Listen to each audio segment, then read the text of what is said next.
Everyone is familiar with the way that the trees go from green through to reds and yellows before entirely losing their leaves in autumn. What isn't always realized is that the tree color change is not because the colors are changing, it's because the green is being withdrawn.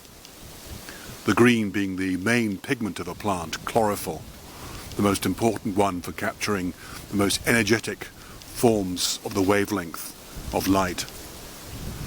The other pigments, the reds, which are the anthocyanins, the yellows, which are the xanthophylls, the oranges, which are the carotenoids, they've always been present. They are secondary pigments.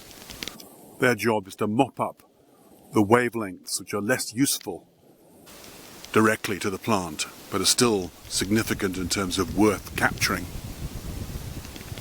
So when the magnesium-containing chlorophyll is withdrawn by the plant for use in the next year, the secondary pigments start to show up in their full glory. Experiments show that biochemically the trees are still quite active in the early autumn, and eventually the tree will remove as many of these pigments as it can to recycle the materials they contain.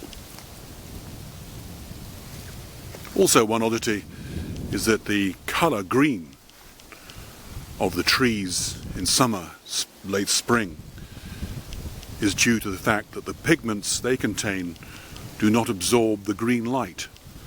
So the green wavelength is of the least use. So that is then released.